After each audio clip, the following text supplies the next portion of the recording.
بسم الله الرحمن الرحيم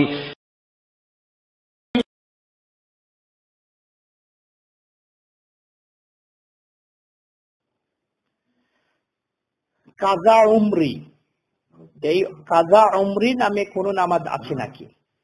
আমাদের জীবনে আমরা চেষ্টা করব রাসূল সাল্লাল্লাহু আলাইহি ওয়াসাল্লাম হাদিসের প্রতি আমল করার। তা হচ্ছে মুরু আওলাদাকুম বিসসালাহুম আবনাউ সাবআ সিনিন, 7 বছর বয়সে বাচ্চারা পদার্পণ করলে তখন থেকে তাদেরকে নামাজের ট্রেনিং দেওয়া উচিত। তখন থেকে তাদেরকে নামাজের ট্রেনিং দিতে হবে।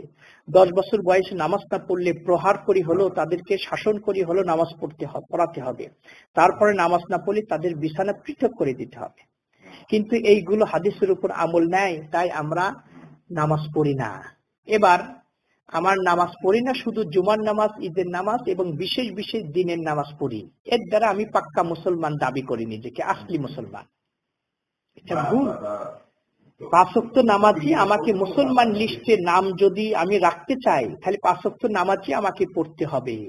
এই শুধু 2-1 ওয়াক্ত পড়লে আমাকে মুসলমান হওয়ার জন্য যথেষ্ট নয়। কারণ রাসূল সাল্লাল্লাহু আলাইহি ওয়াসাল্লাম বলেছেন, মুসলমান এবং কাফেরের মধ্যে একমাত্র পার্থক্য নির্ণয় করার উপায় হচ্ছে সালাত। মুসলমান সালাত পড়ে আর কাফের সালাত পড়ে না। আব্দুল্লাহ বিন শাকির, তিনি কিবারুত তাবিঈন, তিনি বলছেন রাসূল সাল্লাল্লাহু আলাইহি ওয়াসাল্লামের সাহাবীরা একমাত্র সালাত ছেড়ে দেওয়া ছাড়া অন্য কোন ইবাদত যদি তারা ছেড়ে দিত তাহলে কাফের ফতোয়া দিত না। পক্ষান্তরে সালাত ছেড়ে দিলে তাকে কাফের ফতোয়া দিত। যাই হোক, আমার 10 বছর বয়সেই নামাজ পড়া উচিত ছিল, কিন্তু আমার 30 বছর বয়স হলো, আমি এই 20 বছর নামাজ পড়লাম না, বা জুমার নামাজ পড়লাম, 2 ঈদের নামাজ পড়লাম। এখন এই নামাজ আমি যে 20 বছর যাবত নামাজ পড়তে পারলাম না, এই নামাজকে আমি কাজা আদায় করব না।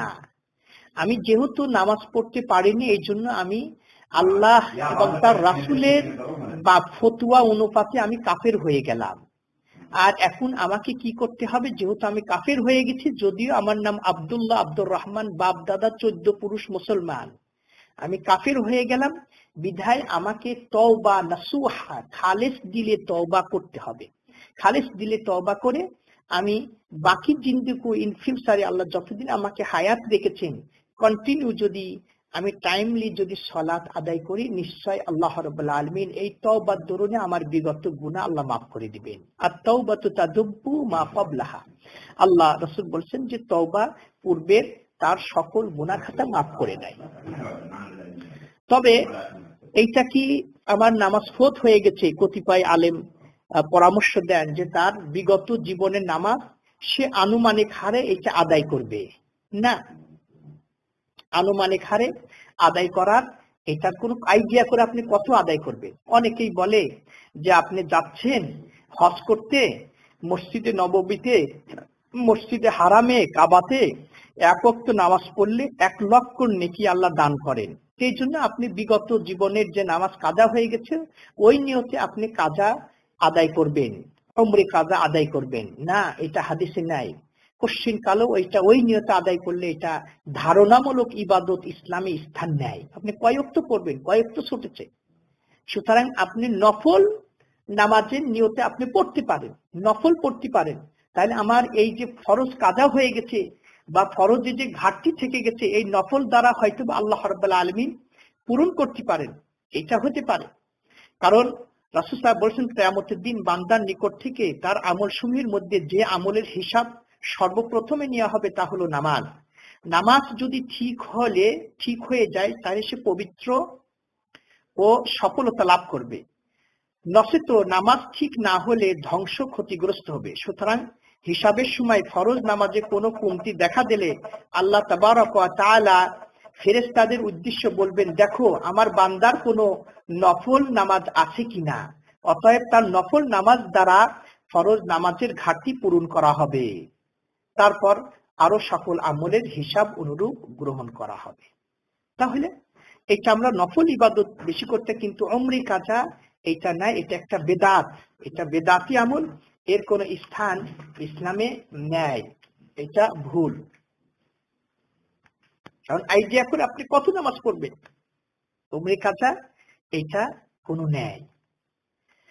অনুরূপ ভাবে এই অনেক সময় দেখা যায় যে নামাজ অনেকেই পড়ে না, এই ব্যক্তি মারা গেলে যখন জানাজা নেওয়ার জন্য তাকে নিয়ে যাওয়া হাজির করা হয় মসজিদে অথবা ঈদগাহে অথবা থাকা জায়গায়, তখন খতিব সাহেব বলেন এই মাইয়াতের অভিভাবককে, তখন তাকে ডেকে নিয়ে আসা হয়। হয়তো বাপ মারা গেলে ছেলে, ছেলে মারা গেলে বাপ, নিয়ে এসে বলছে আপনার মায়ের কতদিন নামাজ পড়েনি, বলছে এতদিন নামাজ পড়েনি।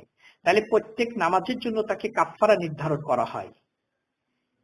তার জন্য কাফারা নির্ধারণ করে, এক নামাজের জন্য 20 টাকা 30 টাকা। এবার খতিব সাহেব বা ইমাম সাহেব বলেন যে আপনার মায়ের এত কাফারা এসেছে, এত টাকার জিম্মাদারি, কাফারা আদায় করার জিম্মাদারি না নিলে আপনার মায়ের জানাজার হবে না। সেদিন একদিন আমার কাছে এক ব্যক্তি ফোন করে বলছে, শায়েখ সত্য বলতে কি আমার পিতা মারা গেছে, তিনি ভালো করে সবসময় নামাজ পড়তেন না, তাই ইমাম সাহেব হিসাব করে 2.5 লক্ষ টাকা তার কাফারা এসেছে। এটা ইসলামকে ধ্বংস করার একটা পায়তারা। এটা যে সমস্ত আলেমরা পকেট ভারী করে, এই পকেট ভারী করার জন্য তারা এই ধরনের ব্যবস্থা কথা বলে থাকে। নামাজের কাফারা একমাত্র নামাজি, নামাজ ছাড়া অন্য কোনো কিছুর দ্বারা এর ক্ষতিপূরণ সম্ভব নয়। সল্লি কাইমা, দাঁড়িয়ে নামাজ পড়ো, ফাইলাম তাস্তাতি ফা কায়দা, দাঁড়িয়ে না পড়া শক্তি না থাকলে বসে পড়ো, বসে পড়া না থাকলে শুয়ে পড়ো। সুতরাং এইটা কোশ্চিন কালো, এইটার দ্বারা এটা পূরণ হবে না। এটা একটা বেদাতি আমল, নিঃসন্দেহে এটা একটা বেদাতি আমল। তাই এটা হচ্ছে মূলত যারাই নামাজের এই কাফারা টাকা পয়সা দ্বারা আদায় করে, এটা বিধর্মীদের সাথে সাক্ষাৎ। যেমন হিন্দুরা নদীতে ডুব দিলেই তার ওই বিগত জীবনের সব পানি স্নান যেটাকে বলা হয় করলেই হয়ে গেল, অথবা কিছু অর্থ ব্যয় করলেই সে নিষ্পাপ হয়ে যায়, এগুলো বিধর্মীরা বিশ্বাস করে। সুতরাং মুসলমান তাকে অবশ্যই 5 ওয়াক্ত নামাজ পড়তে হবে। নামাজ যদি ফৌত হয়ে যায় সেই ক্ষেত্রে তাকে আল্লাহর কাছে তওবা করতে হবে। আবার এই উমরি কাজা বিগত জীবনের এই নামাজগুলো কাজা করার পদ্ধতিও কেউ কেউ বর্ণনা করে থাকে, কেউ কেউ এটারও পদ্ধতি বর্ণনা করে থাকে। যেমন এই সমস্ত বিদআতীরা বলে যদি কোনো লোকের বহু সময়ের নামাজ কাজা হয়ে থাকে, সে তার সংখ্যা জানে না, তবে সে জুমার দিন ফরজ নামাজের পূর্বে 4 রাকাত নফল নামাজ 1 সালামে আদায় করবে।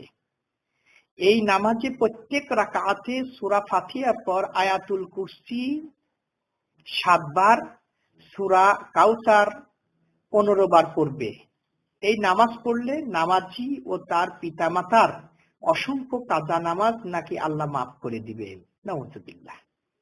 এসব ভুয়া কথা, এইরকম কোনো আসলে স্থান ইসলামে নেই।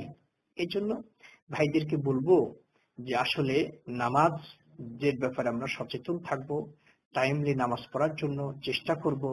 নামাজ পারতপক্ষে কাজা যেন না হয়, এদিকে খেয়াল রাখতে হবে। তবে 1 ওয়াক্ত নামাজ কাজা গেলে 70 হুকবা দোজখে জ্বলতে হবে, এই ধরনের যে কথা বলা হয়, এইগুলো কথার কোনো ভিত্তি নাই। মিথ্যা কথা বলে ধর্মের দিকে কাউকে আকৃষ্ট করা, এটা ইসলাম সাপোর্ট করেন না। আপনি সহি ভাবেই ব্যক্তির কাছে সহি মেসেজটা পৌঁছে দিবে। হেদায়েতের মালিক আল্লাহ, আল্লাহ যদি তার হেদায়েতের নসিব রেখে থাকেন তাহলে সে হেদায়েত পাবে, আর না রেখে থাকলে পাবেন না। এই বলে মিথ্যা কথা বলে ধর্মের দিকে নিয়ে আসা, এটা কোশ্চিন কালো ঠিক না। রাসূল সাল্লাল্লাহু আলাইহি সাল্লাম তার চাচা আবু তালেবকে অত্যন্ত শ্রদ্ধা করতেন, তার তামান্নাও ছিল যেন চাচা ইসলাম ধর্ম গ্রহণ করে, কিন্তু করেন নাই, আল্লাহ তার হেদায়েতে নাকেন নাই। এজন্য আল্লাহ রাব্বুল রাসূল বললেন, ইন্নাকা লা তাহদি মান আহবাবতা ওয়ালাকিন্নাল্লাহ ইয়াহদি মান ইয়াশা। হে রাসূল, আপনি যাকে মুহাব্বত করেন তাকে ইচ্ছা করলেই যে আপনি তাকে হেদায়েত দিতে পারবেন তা নাই। ওয়ালাকিন্নাল্লাহ ইয়াহদি মান ইয়াশা, বলেন আল্লাহ যাকে ইচ্ছা তাকেই তিনি হেদায়েত দান করে থাকেন। সুতরাং হেদায়েতের চাবিকাঠি আল্লাহর হাতে। আমরা মানুষের কাছে সঠিক মেসেজটা পৌঁছে দেব। মিথ্যা কথা বলে ধর্মের দিকে নিয়ে আসা, এটা রাসূল সাল্লাল্লাহু আলাইহি সাল্লামের নীতি ছিল না, সাহাবাদের নীতি ছিল না। তাই এটা কেউ যদি আল্লাহ রাসূলের উম্মত বলে যদি দাবি করে, এই মিথ্যা কথা বলে ধর্মের দিকে নিয়ে আসা, এটা কোশ্চিন কালো, এটা ঠিক হবে না। আমরা সব সময় চেষ্টা করব নামাজ পড়ব, নামাজ পড়ে আল্লাহ রাব্বুল আলামিনের কাছে আমরা সবসময় দোয়া করব, আল্লাহ হুসনুল খাওয়াতিম, আল্লাহ আমার নামাজ পড়া অবস্থায় যাতে মৃত্যু হয়ে যায়, এই জন্য আল্লাহ রাব্বুল আলামিনের কাছে আমরা দোয়া করব। তাই নামাজ পড়া অবস্থায় যদি আমার মৃত্যু হয়ে যায়, আমি কিয়ামতের দিন ওই নামাজ অবস্থায় সেজদা অবস্থায় মৃত্যু হয়ে গেলে আল্লাহ আমাকে সেজদা অবস্থায় কবর থেকে উঠাবেন। একটা ঘটনা এসেছে কাসাসুল সুআদা ওয়াল আশকিয়ার 19 নম্বর পৃষ্ঠায় একটা ঘটনা উল্লেখ করা হয়েছে যে নাসের নামে এক যুবক ছেলে, সে কাঠমিস্ত্রি ছিল, রিয়াদে কাজ করত। যখনই সে তার কর্মস্থলে আসতো, এসেই সে তাস্তের সালাত আদায় করত। দোকান বন্ধ করে তাস্তের সালাত আদায় করার জন্য পাশের মসজিদে চলে যেত। ঠিক দৈনন্দিনের ন্যায় ওই দিনও সে তার দোকানে আসলো, এসে দোকানটা বন্ধ করে এবার ওযু করে সে মসজিদে নামাজ পড়তে শুরু করলো।